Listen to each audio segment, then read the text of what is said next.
নমস্কাৰ স্মৃতিৰ এখিলা পাতলৈ মই সঞ্জীৱ বৈশ্যক সমূহ দৰ্শক ৰাইজক আন্তৰিক স্বাগতম জনাইছোঁ আৰু আজি আমাৰ মাজত আছেহি আমাৰ বৰনগৰ অঞ্চলৰ এগৰাকী নতুন প্ৰতিভাৱান শিল্পী ৰীমাশ্ৰী মজুমদাৰ আৰু ৰীমাশ্ৰী মজুমদাৰক আন্তৰিক স্বাগতম জনাইছোঁ আৰু আজি তোমাৰ সৈতে বিভিন্ন কথা পাতিম গীত শুনিম আৰু ৰং ধেমালিৰ মাজেৰে তোমাৰ বিষয়ে জানিম আৰু ৰাইজক জনাবলৈ চেষ্টা কৰিম চ' ৰীমাশ্ৰী প্ৰথমতে মই তোমাৰ এতিয়াৰ কাৰ্যসূচী কি চলি আছে সেইখিনি জানিবলৈ বিচাৰিছোঁ বৰ্তমানৰ কাৰ্যসূচী বুলি ক'লে আচলতে মই ডিএড হ'ল এইবাৰ ক্লিয়াৰ হ'ল কেইদিনমান আগতে ৰিজাল্ট দিছে ডিএডৰ এতিয়া ডিএড হ'ল শেষ হোৱাৰ পিছত এতিয়া এমাহ হোৱা নাই এতিয়া ভাবিছোঁ আৰু কি কৰিম ঠিক আছে তাৰ লগে সংগীতৰ যাত্ৰা চলি আছে ৰীমাশ্ৰী তোমাৰ পঢ়াৰ লগতে সংগীতৰ যাত্ৰা তুমি অটল আছা গতিকে প্ৰথমে আমাৰ আজিৰ কাৰ্যসূচীটো সংগীতৰ মাজেৰে যাওক আৰু তোমাৰ মন ভাল লগা কি গীতেৰে তুমি ৰাইজক আপ্লুত কৰিবা সেই গীতে অকণমান গুণগুণাই যিহেতু অনুষ্ঠানৰ আৰম্ভণি গতিকে আৰম্ভণি হিচাপত মই এটি বৰগীতৰ এটি ফাঁকেৰে আৰম্ভ কৰিম বুলি ভাবিছোঁ যিহেতু আৰম্ভণি গীত হ'ব বঢ়িয়া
যিহেতু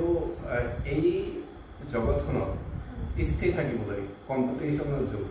গতিকে কম্পিটিশ্যনৰ যুগত তুমি কিভাৱে তোমাৰ প্ৰস্তুতি লৈ আছা বা তুমি ক'ত কেনেকৈ অধ্যয়ন কৰি আছা এই বিষয়টোৰ ওপৰত তাৰ বিষয়ে অলপ জনাই দিয়া ৰাইজক প্ৰথমতেতো মই বৰনগৰ ছোৱালী উচ্চতৰ মাধ্যমিক বিদ্যালয়ৰ পৰা মেট্ৰিক পাছ কৰিছোঁ তাৰ পৰা মই ৰিনেক্স এক্সিলেণ্ট একাডেমীৰ পৰা মই হায়াৰ ছেকেণ্ডেৰী কৰিলোঁ তাৰপিছত বৰনগৰ মহাবিদ্যালয়ত ইকনমিক্স ডিপাৰ্টমেণ্টৰ পৰা গ্ৰেজুৱেশ্যন কৰি বিএডত এডমিশ্যন লৈছোঁ তাৰ লগতে মই হিন্দীত প্ৰবীণো কমপ্লিট কৰিছোঁ তাৰপিছত সংগীতৰ বিষয়ত লৈছোঁ বৰনগৰ সংগীত মহাবিদ্যালয় এতিয়া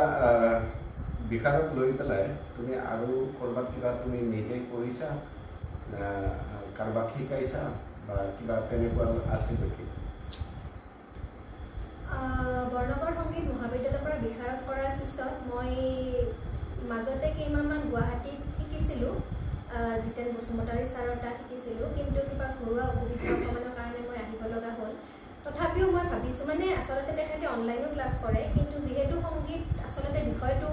অনলাইনত কৰা কৈছোঁ মই ভাবোঁ যে তেনেকুৱা নহয় যদি গুৰুৰ পৰা তেওঁৰ মুখৰ পৰা শুনি যেতিয়া কৰিব পাৰোঁ তেওঁৰ সন্মুখত বহি তেতিয়া বেছি লাভালাভ পোৱা যায় বুলি ভাবোঁ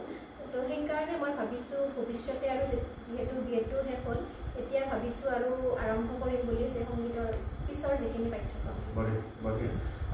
যিহেতু তোমাৰ সংগীতটোৱে মেইন বুলি ভাবি লৈছা গতিকে আৰু এটি গীত শুনো তোমাৰ কণ্ঠেৰে মানে মন ভাল লগা উৎফুল্লিত কৰি দিয়া আৰু এটি গীত শুনিম আৰু ৰাইজেও শুনিব তোমাৰ গীতবিলাক আছে কেইমাহমান আগতে চুপা চুপি শ্বৰ্ট ফিল্মখনৰ এটি গীত এটি জনপ্ৰিয় হৈছিল মই চেষ্টা কৰিছোঁ অকণমান সেইটো গাবৰ কাৰণে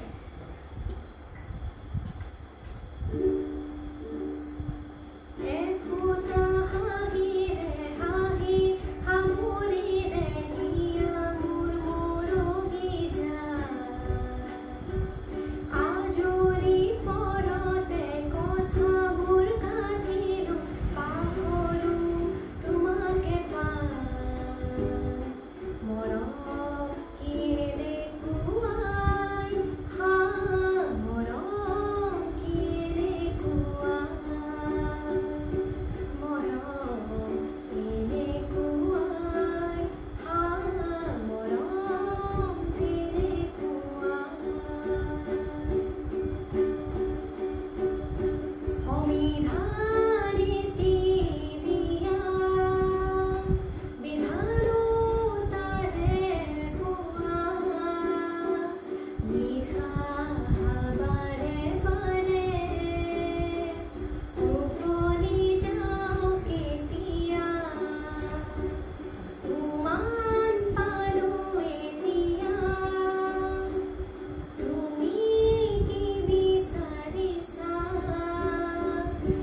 ৰীমাশ্ৰী এতিয়া মই তোমাৰ ঘৰৰ বিষয়ে জানো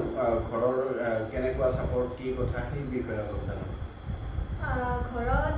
মা দেউতা আৰু ময়ে তো সৰুৰ পৰাই তেওঁলোকৰ পৰা যিখিনি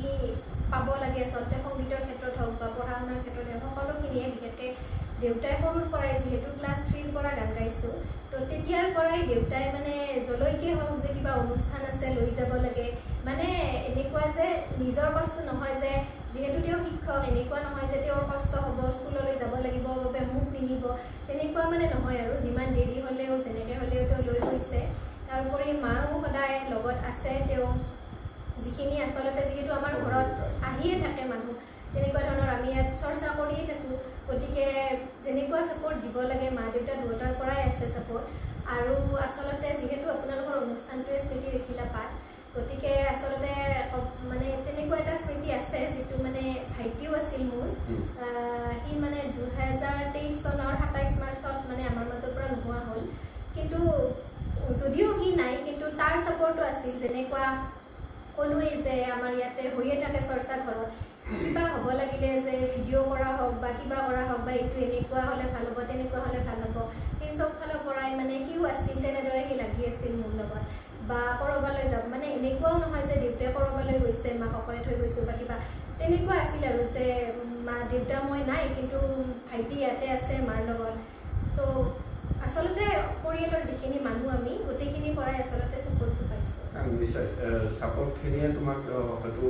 আগতো সময়তো আগুৱাই যোৱাত সহায় কৰিব আৰু তোমাৰ দেউতাৰ ক্ষেত্ৰতো ময়ো জানো তেওঁ বহুতখিনি হেল্পফুল মানুহ হয় গতিকে খুব ভাল এটা পৰিয়ালত তুমি জন্মগ্ৰহণ কৰিছা গতিকে তোমাৰ ভৱিষ্যত উজ্জ্বল আমিও কামনা কৰিছোঁ আৰু তোমাৰ ভাইটিৰ কথাটো আমি তেখেতৰ আত্মাৰ চিৰশান্তি কামনা কৰিছোঁ তেওঁ শান্তিত থাকক সেয়া বিচাৰিছোঁ তো এনেকৈ আগবাঢ়ি যাম গতিকে সেইবিলাক হৈয়ে থাকিব যিহেতু তুমি কেৱল বৰগীতে নহয় লোকগীতৰ ওপৰতো অলপমান তোমাৰ আইডিয়া আছে গতিকে লোকগীতৰ চৰ্চা কৰিছা গতিকে লোকগীতৰ ওপৰত অলপমান যদি হৈ যায় এটা তেতিয়াহ'লে ভাল লাগিব ৰাইজেও চাই ভাল পাব লোকগীত গোৱাৰ আগতে মই আচলতে কওঁ লোকগীতৰ যি শিল্পী আমাৰ সকলোৰে চিনাকি তেখেত অনাতাঁৰ শিল্পী তেওঁ শিল্পী পেঞ্চন আৰু আচলতে বসন্ত পাটগিৰিদেৱ তেওঁৰ পৰা মই লোকগীতৰ যিখিনি মানে প্ৰশিক্ষণ আচলতে প্ৰশিক্ষণ মানে তেওঁ কেইদিনমান আগত আহি প্ৰশিক্ষণ দি গৈছে তথাপিও তেওঁৰ ঘৰৰ লগত এটা ঘৰুৱা সম্পৰ্কৰ নিচিনা হৈ গৈছে তেনেকুৱা যিহেতু সম্পৰ্ক হৈ গৈছে গতিকে যেতিয়া কিবা লোকগীতৰ অনুষ্ঠান থাকে বা কিবা থাকে তেওঁৰ পৰা সেইখিনি পাওঁ যিখিনি তেওঁ সহায় কৰিব লাগে ধৰক কোনটো গালে ভাল হ'ব কেনেকুৱাকৈ গাব লাগিব সেইখিনি গতিকে এই চেগতে তেওঁকো ধন্যবাদ জনাইছোঁ তেওঁৰ লগতে আচলতে মোৰ প্ৰত্যেকটো অনুষ্ঠানতে বৰগীত লোকগীতৰ যেতিয়াই অনুষ্ঠান কৰোঁ তেতিয়াই মোৰ লগত থাকে আচলতে প্ৰথম লোকগীত বা বৰগীতৰ গুৰু বুলি ক'লে আচলতে তেওঁলোকৰ নাম ল'ব লাগিব তেখেত হৈছে জিতেশ নাথ খুৰা বুলি মাতোঁ জিতেশ নাথ খুৰা আৰু এইপিনে ৰাজেন পাঠক জেঠা বুলি কওঁ তেওঁলোক চিনিয়ে পায় বৰনগৰৰ সকলোৱে নামৰ কাৰণে বিখ্যাত তেওঁলোক বৰনগৰত তেওঁলোক আচলতে লোকগীত আৰু বৰগীতৰ আদিগুৰু বুলি ক'লে আচলতে তেওঁলোকৰ নামেই আহিব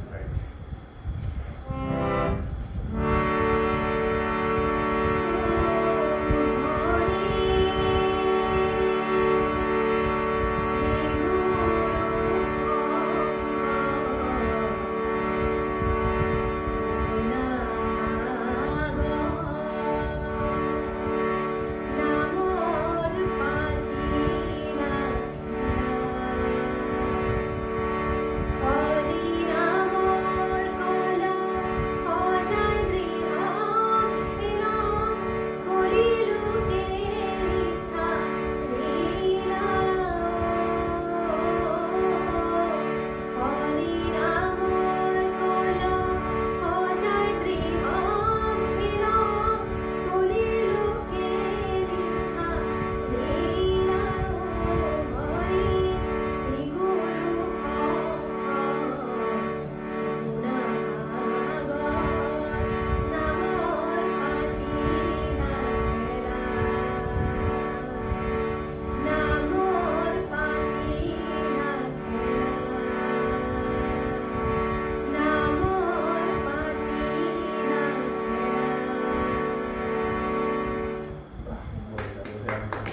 যি কি নহওক তোমাৰ পৰা ভালেখিনি গীত শুনিবলৈ পালোঁ,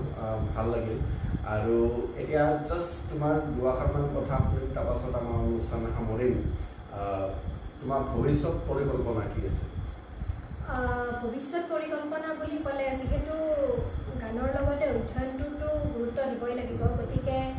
সেইটো ফালেও মই ভাবিছোঁ, যিহেতু এতিয়া BEd শেষ কৰিলোঁ, তাৰপিছত অকণমান সময় ভাবিছোঁ এতিয়া নিজক দিওঁ, তাৰপিছত ভাবোঁ অধ্যয়নত কোনটো দিশত গ'লে আচলতে ভাল হ'ব। মানে মই ভাবোঁ জৰুৰী নহয় যে BEd কৰিছোঁ মানে যে শিক্ষকতা কৰিবই লাগিব, তেনেকুৱা নহয় আচলতে। সেইবাবে মই ভাবিছোঁ নিজৰ সময় দি অলপ সময় ভাবোঁ যে কি কৰিলে ভাল হ'ব। বাকী গানৰ কথা ক'বলৈ গ'লে সেইটোতো থাকিবই আৰু সেইটো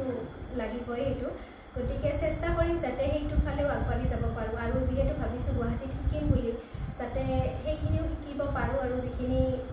আচলতে এতিয়াও এনেকুৱা নহয় যে বিশাৰদ কৰিছোঁ মানে আচলতে একেবাৰে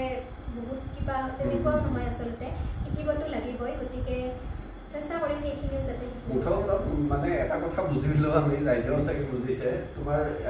মেইনলি গানটো তোমাৰ বেছি অন্তৰত থাকি যায় না, গতিকে খুব ভাল কথা। আৰু ৰাইজেও চাগে অনুষ্ঠানটো চাই ভাল পাব বুলি আমি আশা ৰাখিছোঁ। আৰু কেনেকুৱা পায় আপোনালোকে কমেণ্ট কৰিব, লাইক কৰিব, শ্বেয়াৰ কৰিব। আপোনালোকে যেনেকৈ ভাবে আমাৰ অনুষ্ঠানটো আগবঢ়াই নিবলৈ চেষ্টা কৰিব। আমি আপোনালোকৰ দিহা পৰামৰ্শৰে আগবাঢ়ি যাবলৈ চেষ্টা কৰিম। আমাৰ অনুষ্ঠানটো কেনেকুৱা লাগিলে, আৰু আজি যে অকস্মাত তোমাৰ লগত এইটো এটা সম্পৰ্ক হ'ল, কি অনুভৱ হৈছে? খুব কম সময় আচলতে বহুত ভাল লাগিছে, যিহেতু কোনো পূৰ্ব পৰিকল্পনা নাছিল, যে মই গমো নাপাওঁ যে তেওঁলোক আহিব বা এনেকুৱা কিবা এটা আমি কথা বতৰা পাতিম। তো হঠাৎ হোৱাৰ কাৰণে ভাল লাগিছে। হয়তো যদি পূৰ্ব পৰিকল্পনা হ'লহেঁতেন হয়তো তাত ভেজাল জাতীয় কিবা এটা থাকিলহেঁতেন। গতিকে এতিয়া বহুত ভাল লাগিছে, মনৰ কথাখিনি ক'বলৈ সুযোগ পাইছোঁ, বা বহুত দিন গানো গোৱা নাছিলোঁ, গান গাবলৈও সুযোগটো পালোঁ। তাৰ বাবে বহুত বহুত ধন্যবাদ। তোমাকো ধন্যবাদ। আৰু এই চাইডতে আমি দৰ্শক ৰাইজক এইটো কথা কৈ থওঁ যে আমি কথা পাতি থাকোঁতে বা গান যিকোনো এইখিনি সময়ত আমাৰ অজ্ঞাতে ক'ৰবাত ভুল হৈ যাব পাৰে, আপোনালোকে আঙুলিয়াই দিব। আৰু শেষত আপোনালোকক এটা মন পৰশা গীত তেওঁৰ কণ্ঠেৰে শুনাবলৈ বিচাৰিম। আৰু তেওঁ যদি হয়তো এইটো গীতৰ ক্ষেত্ৰত মোৰ বিশ্বাস তেওঁ গাব পাৰিব। ভাইমন্দা চাইছা চাগে? ভাইমন্দা চবেই চাইছে, খুব জনপ্ৰিয় এখন ছবি। আৰু আমাৰ অসমীয়া ছবি জগতত খলকনি সৃষ্টি কৰিছে। ইতিমধ্যে কেইবাখনো অসমীয়া ছবি আমাৰ মাজত এৰি দিছে, জুবিনদাৰে হওক বা ৰবি শৰ্মাৰে হওক বা নতুনকৈ এইখন ভাইমন্দা, খুব সুন্দৰ সুন্দৰ ছবি আমাৰ মাজত এৰি দিছে। আৰু এই উদ্যোগটো আগুৱাই যাওক, আমিও তাকেই কামনা কৰিছোঁ। গতিকে ভাইমন্দাৰ খুব ভাল লগা এটি গীত মোৰো ভাল লাগে, এৰা এৰি। যিহেতু অনুষ্ঠানটো এৰা এৰি হ'ব, গতিকে ৰাইজেও এৰিব, হয়তো তেওঁলোকেও মোবাইলটো আৰু বেলেগ ফালে আগবঢ়াই লৈ যাব। গতিকে এৰা এৰিলে সামৰিম আমি।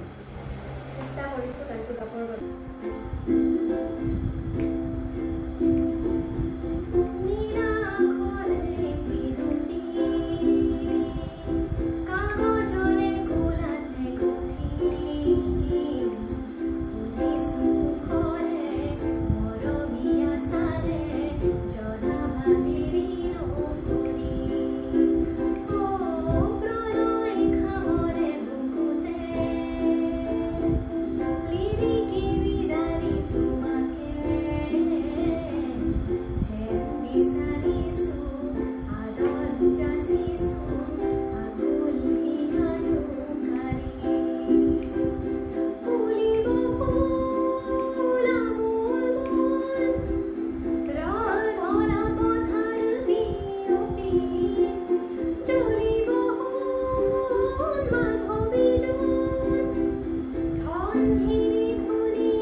ৰাইজকো এৰাই এৰি কৰিলোঁ, আমিও এৰাই এৰি হ'লোঁ। আৰু কিবা দায়িত্ব হ'লে ক্ষমা কৰিব।